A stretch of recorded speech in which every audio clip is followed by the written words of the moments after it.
Hello everyone, welcome to my YouTube channel Chandra Phulara.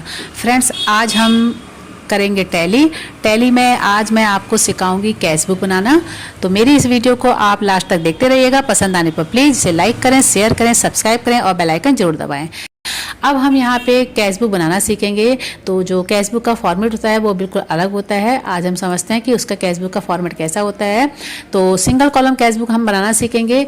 इसमें सबसे ऊपर आप हेडिंग डाल दें सिंगल कॉलम बुक, और उसके बाद कैश बुक जिस डेट की कैश बुक है, जो सन है वो लिख देंगे आप। इसमें दो साइड होती हैं, एक डेबिट साइड होता है, एक क्रेडिट साइड होता है। डेबिट साइड यानी कि जो पैसा हम रिसीव करते हैं वो डेबिट साइड में आ जाता है, और जो पैसा पेमेंट करते हैं उसे हम क्रेडिट साइड में कर देते हैं। तो यहाँ पर सबसे पहला जो कॉलम आएगा डेट का आएगा, और जिस डेट को भी आप पैसा रिसीव कर रहे हैं वो डेट डालते हैं। पर्टिकुलर में बाई या टू जो भी हमारा पर्टिकुलर में आता है वो लेजर के नाम आ जाते हैं। वाउचर नंबर यहाँ पे आ जाता है। लेजर फोलियो का एक कॉलम आता है। अमाउंट जो भी हमारा कैश डेबिट हो रहा है वो अमाउंट आ जाता है।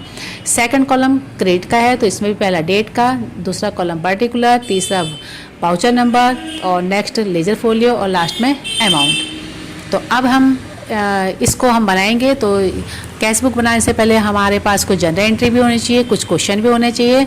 तो सबसे पहले हम क्वेश्चन को समझेंगे। तो फ्रेंड्स, अब हम अपनी कैश बुक बनाना स्टार्ट करते हैं, और यहाँ पर पहले हम जनरल एंट्री समझ लेंगे। तो पहली जो हमारी जनरल एंट्री है वो क्या है, देखते हैं। Siyaram started business with cash 50,000। Siyaram अपना बिजनेस स्टार्ट कर रहा है 50,000 से। तो यहाँ पर कैपिटल जब जाएगा तभी कैश आएगा। तो यहाँ पर कैश जो हो रहा है डेबिट हो रहा है, by cash account to capital account. Cash जो हो रहा है डेबिट हो रहा है, तो डेबिट के कॉलम में हम 50,000 रुपये डाल देंगे। तो यहाँ पर हम आते हैं अपनी जनरल एंट्री में आते हैं, और डेबिट के अकाउंट में हमने डाल दिया 50,000। डेबिट के कॉलम में हमने अमाउंट में 50,000 रुपये डाल दिए हैं। पर्टिकुलर में क्या आएगा, यहाँ पे टू कैपिटल आ जाएगा, तो इसको हम यहाँ पे टू कैपिटल कर देते हैं, टू कैपिटल। और डेट हमारी 1 तारीख आ जाएगी। अच्छे से सब कुछ डालना है, कुछ भी आपको छोड़ना नहीं है। नेक्स्ट जनरल एंट्री हमारी कहती है कि purchase goods for cash ₹20,000। Purchase क्या है, जो हमने माल परचेज किया है 20,000 का, तो जिसकी जनरल एंट्री बनेगी by purchase to cash. Cash यहाँ पे क्रेडिट हो रहा है 20,000 रुपये, तो हम क्रेडिट वाले कॉलम में आएंगे और 20,000 रुपये डाल देंगे। सीधे हम क्रेडिट कॉलम में आएंगे, बिल्कुल कन्फ्यूज नहीं होना है। और यहाँ पर हमने 20,000 रुपये डाल दिए हैं। और बाई क्या है, बाई हमने माल परचेज किया था, तो यहाँ से बाई परचेज कर देंगे। बाई हमने परचेज कर दिया है। और यहाँ पर डेट है 2 तारीख, हम इसकी डेट डाल देंगे। 2, 4 जो भी डेट है यहाँ पे हम देख लेते हैं। 2 तारीख थी, 2 है। अब 4 तारीख को क्या हो रहा है, परचेज गुड्स फ्रॉम सुभाष। यहाँ पर सुभाष से माल परचेज किया जा रहा है। अब फ्रेंड्स, एक की ध्यान रखना है, किसी भी जो भी हमारा ट्रांजेक्शन होता है उसमें अगर हमारा जो भी बिजनेस हो रहा है जनरल एंट्री में अगर पैसे का लेन देन नहीं हो रहा है तो उसको हम कैश बुक में नहीं चढ़ाते हैं। नेक्स्ट हमारा आता है परचेज फर्नीचर फॉर कैश। हमने यहाँ पे फर्नीचर खरीदा है 6,000 का, by furniture account to cash account. Cash क्या हो रहा है, क्रेडिट हो रहा है, तो सीधे हम क्रेडिट के कॉलम में आ जाएंगे और 6,000 रुपये डाल देंगे। तो सीधे हम क्रेडिट के कॉलम में आ रहे हैं, और यहाँ पे 6,000 रुपये हमने इसे डाल दिए। अब हमारे पैसा कहाँ से ये जो जा रहा है, कहाँ जा रहा है, क्रेडिट क्यों हो रहा है, क्योंकि हमने फर्नीचर खरीदा है, तो इसलिए हम यहाँ पे बाय कर देंगे फर्नीचर। और यहाँ पे डेट देख लेते हैं, डेट हमारी कितनी है। डेट हमने देख लिया, यहाँ पे 5 तारीख है, तो हम यहाँ पे 5 तारीख की डेट यहाँ पे डाल देते हैं। अब नेक्स्ट हमारी जनरल एंट्री क्या है, 7 तारीख की है। Sold goods for cash ₹13,000। हमने 13,000 का माल यहाँ पे बेचा है, तो पैसा यहाँ पे आएगा यानी डेबिट होगा by cash account to sale account. और कैश जो हो रहा है डेबिट हो रहा है, तो यहाँ पे डेबिट के कॉलम में हम 13,000 रुपये डालेंगे। कहाँ डालेंगे, डेबिट के कॉलम में हम यहाँ पे सीधे 13,000 रुपये डाल देंगे। और डेट हमारी 7 तारीख है, यहाँ पे हमने 7 तारीख है। अब डेबिट हो रहा है, क्यों डेबिट हो रहा है, क्योंकि हमने यहाँ पे क्या किया है, यहाँ पे देख लेते हैं, हमने यहाँ पे सेल किया था, तो हम यहाँ पे सेल में यहाँ पे टू सेल डाल देंगे, टू सेल्स डाल देंगे। अब हम नेक्स्ट जनरल एंट्री देखते हैं। 9 तारीख की हमारी जनरल एंट्री कहती है सोल्ड गुड टू महेश ₹15,000। यहाँ पे भी कोई हमारा ट्रांजेक्शन पैसे का लेन देन नहीं हो रहा है, इसे हम ऐसे ही छोड़ देंगे। अब नेक्स्ट क्वेश्चन में आते हैं। नेक्स्ट क्वेश्चन है paid cash to Subhash ₹8,000। Subhash को यहाँ पर 8,000 रुपये पेमेंट किया जा रहा है by Subhash account to cash account, यानी कैश यहाँ पे क्या हो रहा है, क्रेडिट हो रहा है, तो सीधे क्रेडिट के कॉलम में आ जाएंगे और यहाँ पे हम डाल देंगे 8,000 रुपये। और यहाँ पर कहाँ जा रहे हैं, सुभाष के पास जा रहे हैं, तो बाई सुभाष टू कैश, हम सुभाष को पेमेंट कर रहे हैं, तो यहाँ पे बाई सुभाष कर देंगे, सुभाष कर देंगे। डेट हम एक बार चेक कर लेंगे, हमारी डेट है 10 तारीख की, तो यहाँ पे हम डाल देंगे 10 तारीख।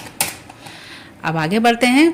और नेक्स्ट है receive cash from Mahesh ₹15,000। Mahesh से हम यहाँ पे पैसा रिसीव कर रहे हैं, तो बाई कैश, क्योंकि कैश डेबिट होगा, by cash account to Mahesh account.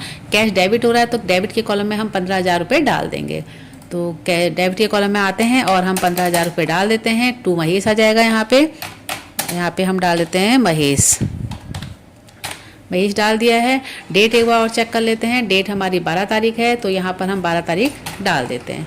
अब नेक्स्ट हम जनरल एंट्री में देखते हैं क्या है। Purchase goods from Ravi for cash. Purchase किया गया है रवि से माल और कैश यहाँ पे हमने पेमेंट किया है 7,500, यानी by purchase account to cash account. और यहाँ पे जो कैश हो रहा है हमारा क्रेडिट हो रहा है 7,500। सो 7,500 हम इसे क्या करेंगे, क्रेडिट कॉलम में डाल देंगे। तो क्रेडिट के कॉलम में आ जाते हैं और 7,500 हम यहाँ पे डाल देते हैं। और क्या कर रहे थे, हम परचेज कर रहे थे, तो यहाँ पे बाय परचेज कर देंगे। और यहाँ पे तारीख देख लेते हैं, एक बार डेट फिर से देख लेते हैं। डेट हमारी 16 है, यहाँ पे हम 16 डेट डाल देते हैं। अब नेक्स्ट आते हैं। नेक्स्ट में भी परचेज गुड्स फ्रॉम रवि, यहाँ पे कोई लेन देन नहीं हो रहा है, इसे हम छोड़ देते हैं। Sold goods to Suresh for cash ₹12,600 का माल हम बेच रहे हैं। यानी कि यहाँ पर जब हम माल बेचेंगे तो पैसा हमारा इंक्रीज होगा, यानी by cash account to sales account. Cash जो हो रहा है हमारा यहाँ पे क्या हो रहा है, डेबिट हो रहा है, तो 12,600 हम डेबिट के कॉलम में डाल देंगे।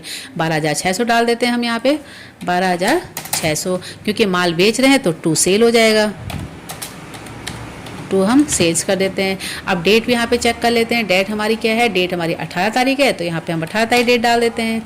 अच्छे से हमें सब चीज़ एंट्री करनी है। और नेक्स्ट में भी हमारा सोल्ड गुड टू सुरेश है, तो यहाँ पे कोई लेन देन नहीं हो रहा है, इसे हम छोड़ देते हैं।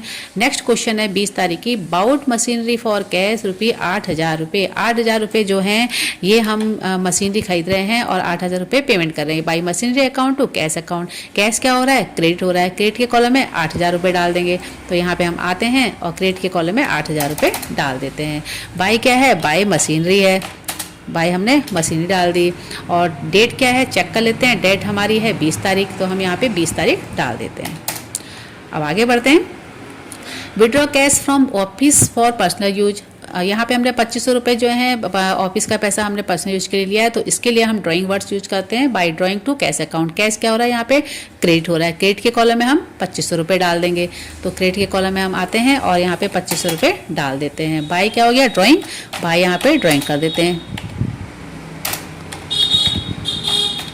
भाई हमने ड्राइंग कर दी है। डेट एक बार हम फिर से चेक कर लेते हैं। 24 तारीख को हो रहा है, यहाँ पे हम 24 तारीख को डाल देते हैं।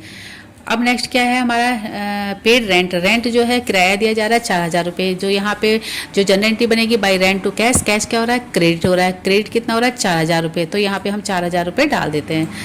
क्रेडिट के कॉलम में 4,000 डाल देते हैं। कहाँ जा रहा है, रेंट का जा रहा है, तो यहाँ पे बाई रेंट कर देते हैं। और डेट कितनी है, 27 तारीख है, हमने यहाँ पे 27 तारीख डाल दी है।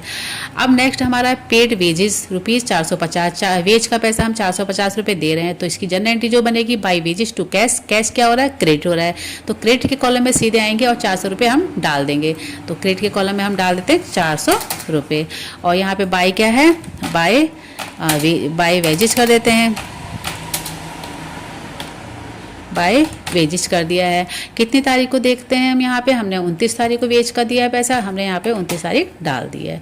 तो फ्रेंड्स इस तरह से हमारी ये कैश बुक तो बन चुकी है। और अब हम आगे की प्रोसेस करते हैं। अब हम इसका टोटल करेंगे कि हमारा डेबिट कितना पैसा हो रहा है टोटल और क्रेडिट कितना हो रहा है। तो डेबिट का जो हमारा टोटल हो रहा है वो हो रहा है 90,600 रुपये। तो और क्रेडिट का हो रहा है हमारा हो रहा है ये 56,400। तो 90,000 जो हमारा 600 है ये डेबिट हो रहा है, तो इसको हम यहाँ पर लिख लेते हैं 90,600, क्योंकि हमारा पैसा ये ज़्यादा है डेबिट का। और क्रेडिट का कितना था मैंने बताया था आपको 56,400। तो हम 56,400 को अलग से नीचे लिख लेते हैं। और क्योंकि हमारा डेबिट पैसा ज़्यादा है तो इसी को हम क्या करेंगे, दोनों साइड लिखेंगे। टोटल हमेशा दोनों साइड इक्वल होता है। अब क्योंकि ये इक्वल होता है तो हमारा इक्वल तो है नहीं, क्योंकि यहाँ तो हमारा 56,400 है। तो इसको भी हम बैलेंस में लेने के लिए पहले क्या करेंगे, दोनों का डिफरेंस निकालेंगे। दोनों कितना, मतलब डेबिट और क्रेडिट में डिफरेंस कितना है। तो यहाँ पर हम 90,600 लिख लेते हैं और दोनों डेबिट और क्रेडिट को, जो हमारा ये पैसा था ये वाला हमारा डेबिट का था, इसको यहाँ पे हम डीआर कर देते हैं, और ये हमारा क्रेडिट वाला पैसा था, इसे सीआर कर देते हैं। इनको आपस में हम माइनस करते हैं यहाँ पे। तो यहाँ पे फॉर्मूला लगा के हम माइनस कर लेते हैं, क्योंकि एक्सेल में काम कर रही हैं तो उसका थोड़ा बेनिफिट ले लेते हैं। और तो ये अमाउंट का जो हमारा डेबिट और क्रेडिट में जो डिफरेंस है 34,200 का, 34,200 रुपये अगर हम यहाँ पे डाल देते हैं तो ये हमारा डिफरेंस देखिए, दोनों का दोनों साइड जो अमाउंट है इक्वल हो जाता है, 90,600 हो जाता है। यानी कि हमारी टैली यहाँ पे अभी कंप्लीट हो जाती है। और यहाँ पे हम करेंगे बाय, और यहाँ पे लिखेंगे बैलेंस, BAL शॉर्ट में लिखते हैं, और CD यानी कैरी डाउन का पैसा होता है, हमने CD डाल दिया है। यहाँ पे लास्ट मंथ की डेट डालते हैं, 29 तारीख हमने डाल दी है। तो ये तो हमारा कैरी डाउन का पैसा हो गया है।